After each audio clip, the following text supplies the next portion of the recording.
This episode is brought to you by Venmo. With the Venmo debit card, a taco in one hand, and ordering a ride in the other means you're stacking your rewards. Nice. Get up to 5% cash back with Venmo Stash on your favorite brands when you pay with your Venmo debit card. Pick a bundle with your go-tos and start earning cash back. Do more stash, get more cash. Visit Venmo.com to learn more. Venmo Stash Bundle terms and exclusions apply. See terms at venmo.me/stash terms. Max $100 cash back per month. This episode is brought to you by White Claw Surge. Nice choice hitting up this podcast. No surprises. You're all about diving into tastes everyone in the room can enjoy. Just like White Claw Surge. It's for celebrating those moments when connections have been made and the night's just begun. With bold flavors and 8% alcohol by volume, unleash the night. Unleash White Claw Surge. Please drink responsibly. Hard seltzer with flavors. 8% alcohol by volume. White Claw Seltzer Works. Chicago, Illinois. It's the 77 WABC News Hour. Talking the news with Noam Laden. All the news you need to know with Joe Nolan, traffic, Justin Ellick, sports. And now, Talking the news with Noam on 77 WABC. Yes, that's me. Good morning. It is Tuesday, March 31st. Your forecast from the 77 WABC Weather Center. Mix of sun and clouds today, the high 77. Tonight and overnight, partly cloudy, low 64. And then Wednesday kind of looks the same. Mostly cloudy, high 76. If you are walking out the door with us right now, 51 cloudy and ice slip out on Long Island. It's 60 and partly cloudy in Hamilton over in New Jersey. And it's 59 and partly cloudy right outside our Midtown studios. This is the Top 5 at 5. TSA agents getting paid, so will the lines go away? Shots fired near a Manhattan movie set were the real thing. A Kit Kat caper has Nestle baffled. More clues to why a teen killed his grandmother's fiance. And there's a deer hunt taking place in Jersey City.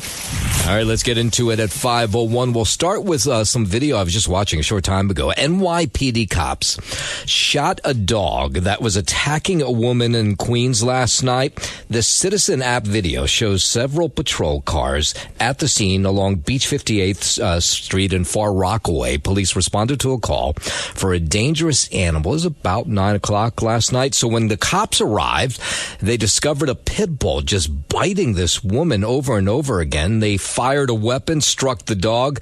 The victim, she suffered a laceration after being bit, taken to Jamaica Hospital. She's going to be okay. The pit bull is in critical condition. Of course, as more details come in, we'll pass that on to you, how that pit bull got involved in that attack and who the owner of that dog is.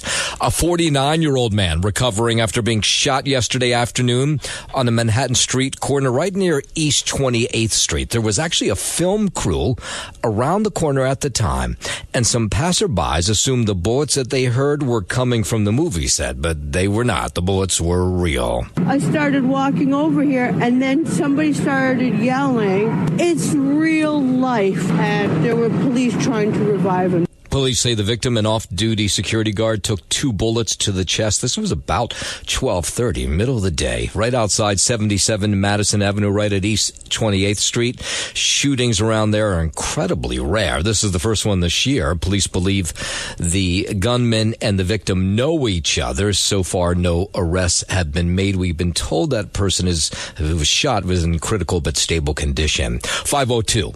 A pro-Palestinian activist speaking out for the first time following a foiled assassination plot last week. Nurdine Kiswani, who co-founded the group Within Our Lifetime, stood in City Hall Park yesterday, spoke about how she felt when the FBI told her that a suspected Jewish extremist had assembled Molotov cocktails to hurl at her home. I was processing that as a mother, holding my infant, thinking what it means for someone to target my home, where my child sleeps, where my family is supposed to be safe. 26-year-old Andrew Hiffler was arrested at his home in Hoboken last Thursday night. He's being held without bail. Mayor Mamdani, the city's first Muslim mayor, had this to say. We do not tolerate any kind of violent extremism in this city. No one should face violence for their political beliefs or for their advocacy.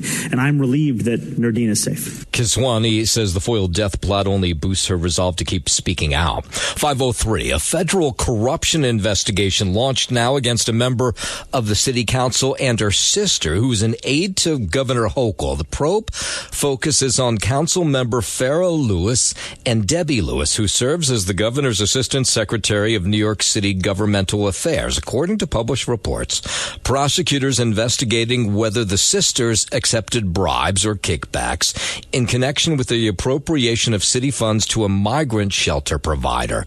Sources say Debbie Lewis has been placed on leave. That was last week after the governor learned of the corruption investigation. In response to the investigation into Farrah Lewis, the city council member, a city council spokesperson says that the council takes any potential misconduct extremely seriously.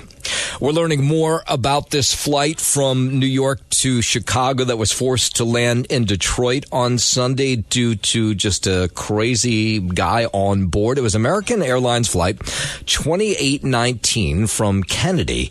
It was on its way to O'Hare, but it had to be diverted to Detroit on Sunday when somebody on the plane just became wacky, is the best way to describe him, and potentially dangerous.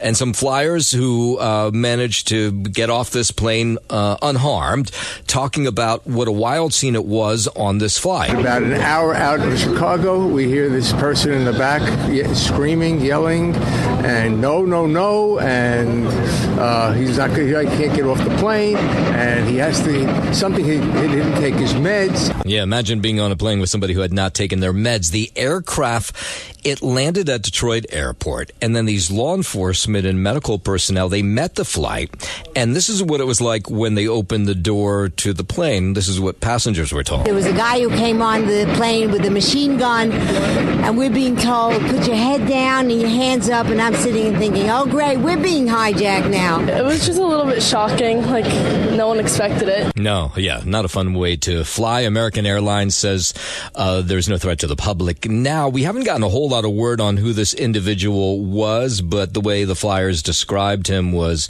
it was somebody who was off his meds, screaming all kinds of crazy stuff in the air as they were making their way onto Chicago. Once they landed at Detroit, they sorted everything out. They got their suitcases and they were put on another plane on their way to Chicago, but it was definitely a long day for those flyers. 5:06. The people who run Bridgeport Motorsports Park in Gloucester County, New Jersey, they're not saying a whole lot about the chaos that ensued on Sunday because of their mass texting alert.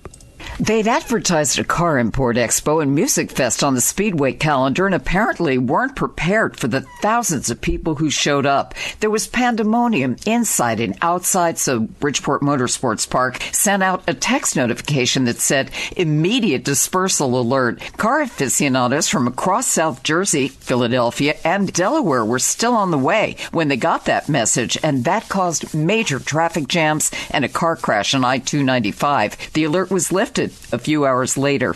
I'm Sarah Lee Kessler. WABC News Time 508. The White House hopes there's a path for the Department of Homeland Security to reopen. Press Secretary Caroline Leavitt says President Trump can't keep issuing executive orders to pay TSA workers. Unfortunately, even as President Trump is working hard every single day to protect the United States from foreign enemies, Democrats on Capitol Hill have failed to do the same here at home by keeping the Department of Homeland Security unfunded. It was on Friday that the president directed the DHS, Department of Homeland Security, to pay TSA agents in an effort to end those long security checkpoint lines at airports across the country. On Monday, Leavitt pointed the blame at Democrats for the partial government shutdown, which is in day 46 now. Once again, President Trump is cleaning up their mess because he cares more about the American people than destructive, petty, partisan politics. Democrats refuse to fund ICE because they want millions and millions of illegal aliens to pour into the country just like they were under the Biden administration. Democrat members of Congress are more than happy to put your safety at risk because they oppose the president's and his administration's efforts to enforce our nation's immigration law. Yeah, that funding battle that centers around ICE reforms has reached 46 days, making it the longest shutdown of a government agency in U.S. history. Of course, the question is, will these TSA lines go down now? Well, some of these TSA workers workers are never coming back because this is the third shutdown in a year, affecting their paychecks. Others may be slow to come back because they found other part-time jobs while on leave for those couple days while they weren't showing up for work. So we don't know how this is all going to work out. But the thought is the fact that they're getting paid and back pay will hopefully encourage most of them to come back to work in the coming days. 5:10. Meanwhile, ICE agents will likely remain at the nation's airports, even though TSA workers have started to receive their paychecks. Now, some of these TSA agents claim that the airlines, people showing up to go on flights, are uncomfortable with ICE agents being there. Everyone's a little uneasy with what's happening across the country in our airports today. Yeah, so Pat Harshorn, he's with the Association of Professional Flight Attendants. He says tensions at the airports have a ripple effect on the airlines, making their jobs more difficult. The threat of ICE coming in and whatever they're going to be doing in our airports is just another distraction that we don't need. Yeah, but plenty of other flyers are saying no, it made things move a little bit faster as those TSA agents weren't being paid with those ICE agents on the premises at airports across country. 5:11. As the war on Iran enters day 32, U.S. and Israeli airstrikes continue across Iran this morning with powerful explosions reported in Tehran today. Secretary of State Marco Rubio telling Al Jazeera this morning that President Trump always prefers diplomacy, but warned Iran of real consequences over that partial closure of the Strait of Hormuz.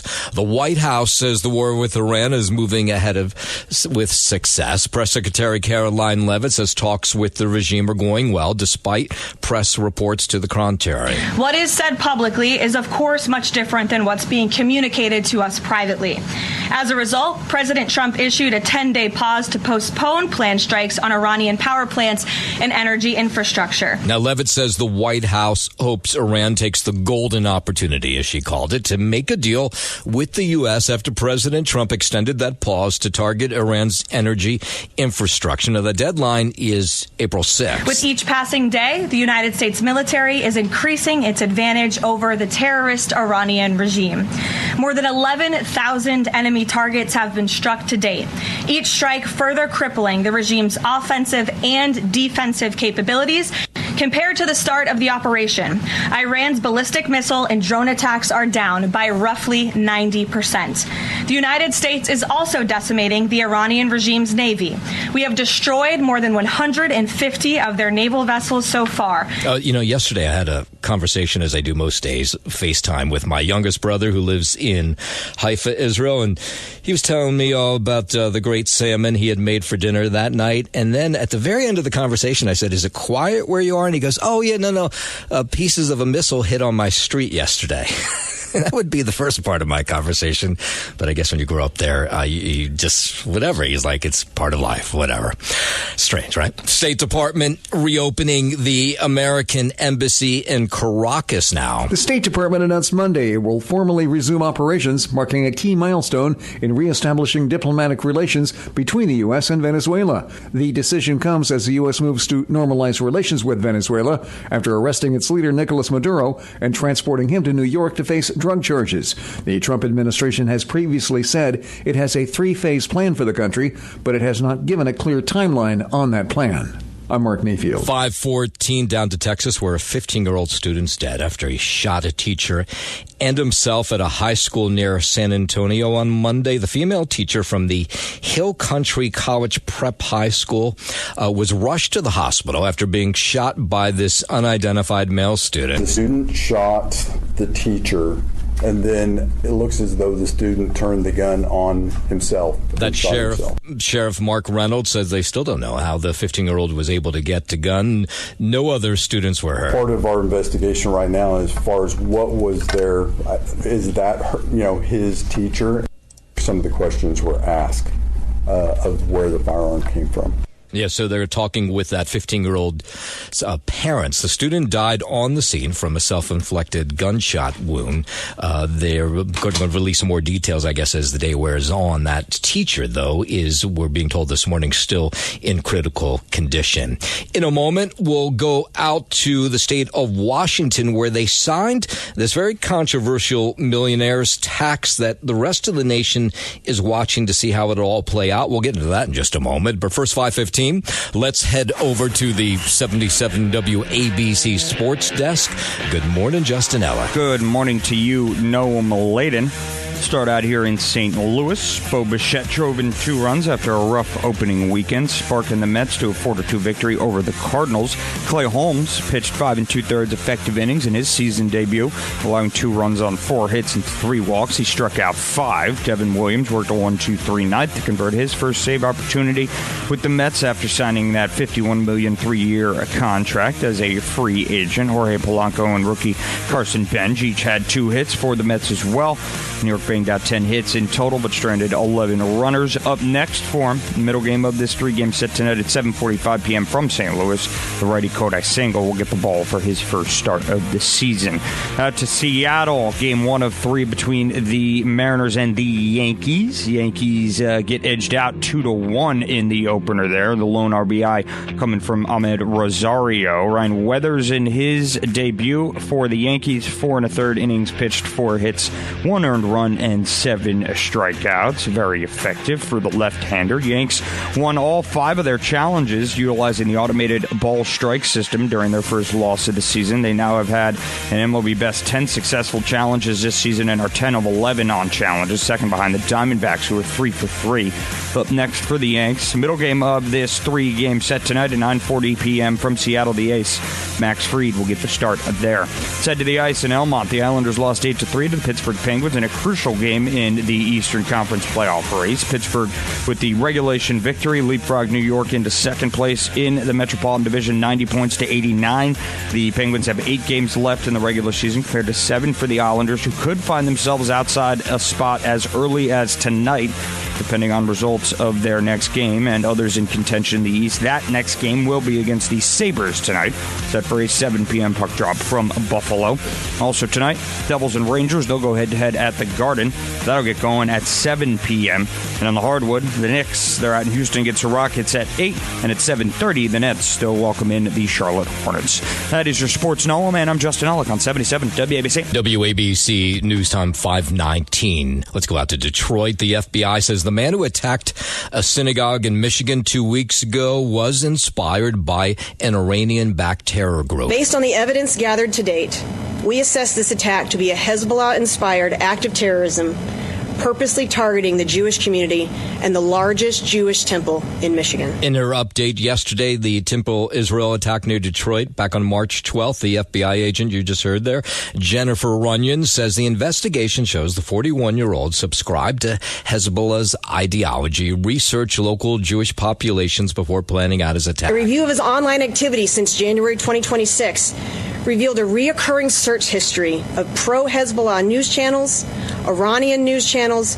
and videos about shootouts and bullets. He regularly consumed breaking news and statements and live coverage of the current Secretary General of Hezbollah, Naim Qassem, and viewed news coverage about an Iranian fatwa for total jihad against the U.S. military. Department of Justice says the man acted on directions from Hezbollah and that he was no lone wolf. He died of a self-inflicted gunshot wound during a shootout with temple security. Nobody else was harmed in that attack. 5:20, let's go out to Washington State, where a lot of other governors are going to watch this. As the Washington governor, Bob Ferguson, signing off on a millionaire's tax bill that was passed by the legislature. Ferguson says Washington has one of the most regressive tax systems in the country. Washington families whose income is in the bottom 20% pay a whopping 13.8% of their total income in state and local taxes, while the wealthiest pay a far smaller percentage of their income. The tax will apply to people who make over $1 million a year and just to their income above $1 million. But lots of questions about how these people will respond. Will they move away? More than 41% of the revenue from the tax will go to families and small business owners. This disparity was made much worse by President Trump's massive tax cuts for the wealthy, paid for, by the way, with cuts to necessities like health care and food assistance that have tremendous harm to the people of Washington State. With the revenue from the millionaire's tax, we're adding 460,000 working families who receive that tax credit every single year. The tax is expected to be challenged in court, and some opponents are discussing whether it should be sent to voters for them to decide. 521 from Washington State. Let's go all the way down to the other side of the country. Florida, NASA's Artemis 2 mission scheduled to launch tomorrow, with the rocket inching its way toward the launch pad as we speak. You're moving a skyscraper, so you're not going to go tearing along at 100 miles an hour. If you've ever seen the way they inch this thing along, I mean, it's really kind of cool. It moves awfully slow.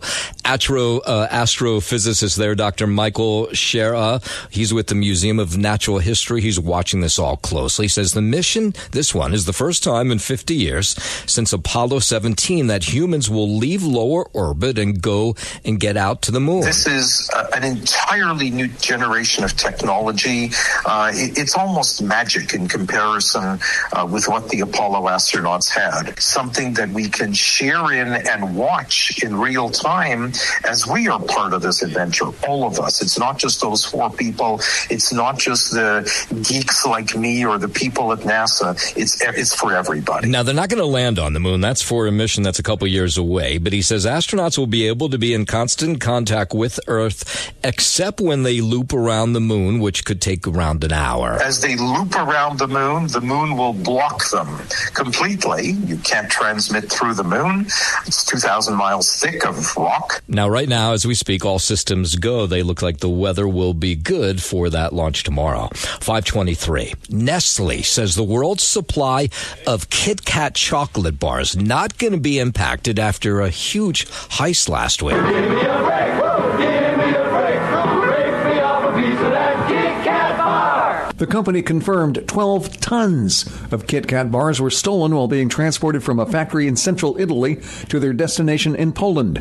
A Kit Kat spokesperson said, "We're always encouraging people to have a break with Kit Kat, but it seems that thieves have taken the message too literally and made a break with more than 12 tons of our chocolate. The truck and more than 400,000 Kit Kat bars have yet to be located." I'm Mark Mayfield. What do you do with I guess you resell them, 400,000 Kit Kat bars? Have you checked out the new White House app? It became available in the App Store yesterday. I meant to download this just to see what it was all about. The president yesterday touting the new app in a video from the Oval Office. Today I'm pleased to announce that my administration is launching a brand new official White House app, giving front row access to all news from your favorite president, Donald J. Trump. That's me. All right. One feature includes a stunning photo gallery that showcases what it calls historic moments in daily White House life, along with a dedicated ICE tip line. That's on the app as well. You can watch all White House events, read all my executive orders, and keep track of all of our promises made, promises kept. The app available both on the Apple App Store and in Google Play as well. The Labor Department wants to make it easier now for 401k plans to include assets like cryptocurrency, real estate, and private market assets. The rule falls in line with an executive order from President Trump last year, which called for expanded access to alternative assets in a 401k. Those in favor of the change say it could let people save for retirement with greater diversification beyond public markets. Others warn that many investors might not be knowledgeable enough to use these assets effectively, ones that often carry a higher risk. The rule is subject to further review before it can be adopted. I'm Tammy Trujillo. Federal Reserve Chair Jerome Powell, he's signaling a wait-and-see approach on interest rates. He was delivering a speech last night at Harvard University. There's sort of downside risk to the labor market, which suggests keep rates low, but there's upside risk to inflation, which suggests maybe don't keep rates low. You've got tension between the two objectives. Powell says the central bank continues to monitor inflation expectations, especially given the situation that's going on in the Middle East right now. To try to expect unanimity at a time like that, where it's really quite historically challenging, it would almost be misleading to be really confident in which way that should go. In fact, it's been said that confidence is what you feel before you really understand the problem. Now, the next interest rate decision is due at the end of April. 526, for the past 40 years, if you had a heart attack, you were often prescribed beta blockers for life to protect your heart, but correspondent Jim Roop reports that may no longer be the case. American College of Cardiology and Heart Association guidelines now say it's safe for low-risk patients to stop taking those drugs after a year or two. Beta blockers are medications that lower blood pressure and slow the heartbeat. The problem is they often cause annoying side effects like dizziness, fatigue, and dry mouth or eyes. Health experts say if you think you're low risk for another heart attack, see your cardiologist for a checkup and don't try to ditch beta blockers on your own. I'm Jim Roop. All right, while we're talking health news, the two healthiest places to live in the country are apparently both in California. If Tony Bennett left his heart in San Francisco, it was probably a really healthy heart. The city by the bay was just named the healthiest city in the U.S. That's according to a study by Wallet Hub, which looked at factors including healthcare access, fitness, and green space. San Francisco had the top score in healthy eating and parks. Second on the list, another California city, San Diego. Irvine, Los Angeles, Oakland, San Jose, and Fremont were all in the top 20. And the least healthy city in the U.S.? Brownsville, Texas. It's the 77 WABC News Hour. Talking the news with Noam Laden. All the news you need to know with Joe Nolan, traffic, Justin Ellick, sports. And now, Talking the news with Noam on 77 WABC. Yes, that's me. Good morning. It is Tuesday, March 31st. Your forecast from the 77 WABC Weather Center. Mix of sun and clouds today. We're going to hit a high of 77. Tonight and overnight, partly cloudy, low 64. And then Wednesday, mostly cloudy, high 76. If you're walking out the door with us right now, so happy you are. 51 and cloudy in Islip out on Long Island. It's 60 and partly cloudy in Hamilton over in New Jersey. And it's 59 and partly cloudy right outside our Midtown studios. WABC News Time 540. It was a long day for some neighbors in White Plains, prompted by a large police response, a shelter-in-place instruction. It all began around 4:28 yesterday morning when somebody thought a transformer had exploded in the Odell Avenue area. It wasn't that, though. We thought it was just fireworks. It really rocked a lot of the buildings around. A lot of people called 911, so officers came and they checked to see if there was any problems with the transformer, but everybody had their power. Situation changed a couple hours later when officers found a small explosive device near the doorway of an apartment building on Odell Avenue, and they raced in to tell neighbors to get out. Around 11 o'clock, we was told to leave.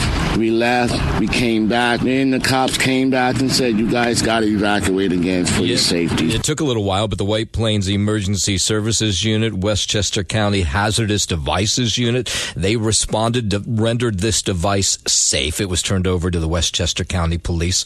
They haven't given us a whole lot more details if this was some sort of pipe bomb, if there was nothing to it. They do say they're interviewing two people of interest connected to this thing. It is kind of scary, especially with the bomb squad here. With everything that's going on in the world right now, all these wars and everything, you never know. That's right. So safety is more important for me and my wife. Yeah, so good job by the cops to find this thing. Thankfully, nobody was hurt. To bring it back here into the city, a movie was being shot right near East 28th Street and Madison Avenue yesterday, and so when gunshots went off, some people just thought, oh, that's from that movie set, but it wasn't. Somebody was shot in the chest twice right along East 28th Street. We're now being told the person who was shot, security guard at the Prince George, which is a single-room occupancy hotel 2 doors down from the crime scene, which is used for housing for people transitioning from homeless shelters and the streets. The 49-year-old victim shot twice. He was taken to the hospital. We're being told he's in stable condition. People who heard the gunshots, again, they thought it was the movie set, and then when they found out it was real, they were like, wow. And there were probably, I would say, about a dozen of police, and they were all trying to revive the person. I didn't know if he was dead or not. Now, they have not found the gunman, but they are convinced that the gunman and the person he shot knew each other, and there might have been some sort of beef. She was in distress, crying visibly. Oh, so this is somebody who said one of the witnesses to the shooting ran into her grocery store. She was in distress, crying visibly, upset and struggling to breathe, hyperventilating.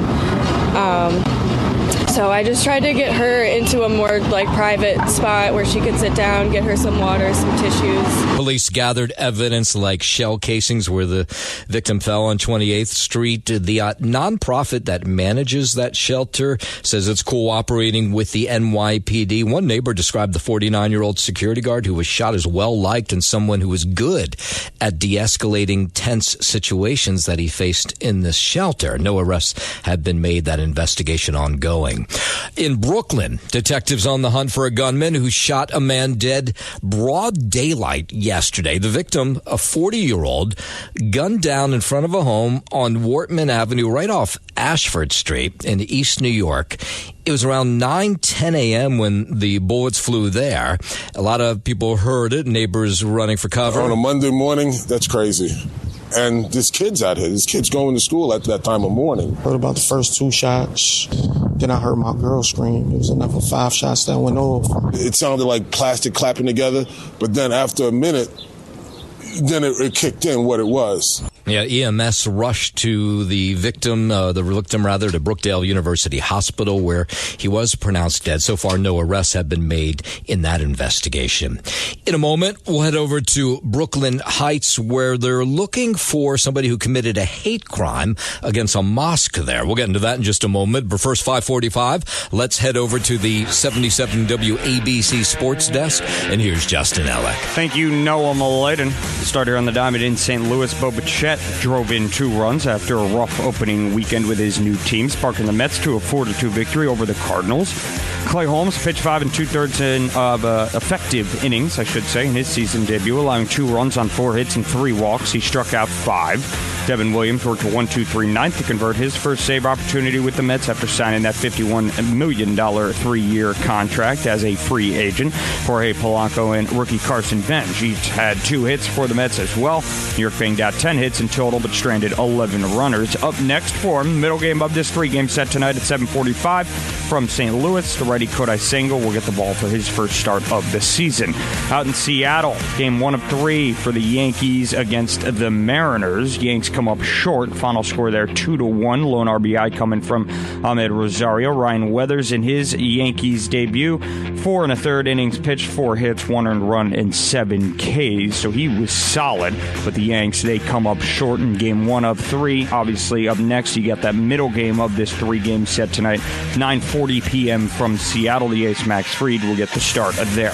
Head to the ice in Elmont. The Islanders lost 8-3 to the Pittsburgh Penguins in a crucial game in the Eastern Conference playoff race. Pittsburgh with the regulation victory lead Prague, New York into second place in the division, 90 points to 89. Penguins have 8 games left in their regular season compared to 7 for the Islanders, who could find themselves outside of a playoff spot as early as tonight, depending on results of their next game, and others in contention in the East. That next game will be against the Sabres tonight, set for a 7 p.m. puck drop from Buffalo. Also tonight, Devils and Rangers, they'll go head-to-head at the Garden. That's set for 7 p.m. And on the hardwood, 8 p.m. start for the Knicks out in Houston against the Rockets, and at 7:30, the Nets will welcome in the Charlotte Hornets. That is your sports Noam, and I'm Justin Ellick on 77 WABC. WABC News Time 5:48. Police launching a hate crime investigation after someone spread feces onto the door of a historic mosque in Brooklyn Heights. And now cops have released video of the creep they're looking for. Police sharing the surveillance video, and we're going to put it up at WABCRadio.com. It's a repulsive act by an individual who targeted an Islamic house of worship and did really what no one else would imagine. And unfortunately, anti-Muslim hate is one of the largest increases that we've ever seen. Officials say around 4:30 a.m. on March 9th, in the midst of Ramadan, this person tore pieces of what was likely the Quran at the mosque and then smeared an unknown substance on the door. It doesn't matter what community got hit by hate. It's still against everybody. It's just we like to see changes from the top against those things. It just goes to show, I guess, the ignorance of that individual, right? Because if he actually knew the reality of what Islam stands for, he would never have done that. So far, no sign of the person who committed that crime. 5:49, a young Queens woman dead after being hit Sunday night by a garbage truck. It happened just before midnight while Nishat Janat was crossing 62nd Street in Woodside. Police say the 19-year-old was in the crosswalk when she was struck by a garbage truck owned by Royal Waste while it was making a return. The driver, a 38-year-old woman, remained at the scene. Police are investigating, and the private trash hauler says it's cooperating fully. I'm Sarah Lee Kessler. 5:50. Let's go out to Long Island. A story we told you about yesterday. This teenager on Long Island East Northport accused of killing his grandmother's fiance, stabbing him to death. It was 61-year-old Joseph Falvo,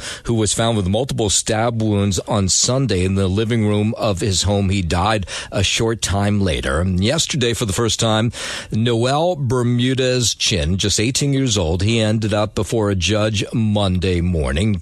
And he didn't give a reason why he committed the crime. His older brother, Anthony, he was in court as well, and he says his younger brother is a schizophrenic who's been struggling for the past couple years since his diagnosis. Here's what he had to say. He's my little brother. He's been struggling for the last couple years since his diagnosis, unmedicated by his own choice, but I just really want him to get the help that he needs. Now, court documents did not immediately reveal a motive for that stabbing. Let's bring it back here into the city. Mayor Mamdani saying drivers should be experiencing smoother rides as crews continue to fill potholes across the 5 boroughs. The Department of Transportation seems to be making Saturday pothole blitzes a regular thing. We saw this over the weekend, filling in at least 15,000 potholes over the past 3 weekends. But drivers find that hard to believe because they're still running into these things. Probably 10% of that. There's no way they can cover all that. It could be true because what the job they do is really, it's not a good job. They just pass it on the top, and when trucks will go over it in a week, it's opened up again. You know, there's a couple places that on my way into work where there are just these huge potholes. And finally, I did report one to 311 because they say within 48 hours they'll have it filled. So I reported it yesterday. So we'll see if it's really done by tomorrow. The mayor says the city has filled roughly 80,000 potholes since the beginning of the year. My travels, I don't know where a pothole is at, so that means it has been there for a long time. But there's new ones every day, too. It's weird. It's like they come up from out of nowhere. They're working on it. I think they put some cement in some of them, but they're still, even with a quick fix 2 weeks ago or a week ago, still hitting a lot of bumps. Yeah, I mean, it was a rough and harsh winter, so no surprise there's a lot of potholes. 5:52, we're talking about the mayor. Renovation work is now starting for New York City's first free on-site child care center for city employees. Mayor Mamdani says starting next fall, the David Dinkins building in Lower Manhattan will have seats for 40 children as young as 6 weeks old for free child care. Finding affordable child care has long been one of the greatest obstacles they faced. And we never want city workers to have to choose between a job that they love and raising their kids in the family in the city that they call home. The city employees inside the building as well as all as the Department of Administrative Services employees, they can apply for these seats starting at the end of April. The cost of child care is what is pushing working families out of this city. This center is just one example, one step that our administration is taking to make it that little bit easier to keep calling this city New Yorkers home. The building will provide year-round child care for 5 days a week from 8 a.m. to 6 p.m. 5:53. The idea has been floated for years. Move Madison Square Garden so it can no longer be on top of Penn Station. In 1 month, Amtrak is set to choose among 3 finalists to revitalize the train station 6 decades after the original facade was demolished.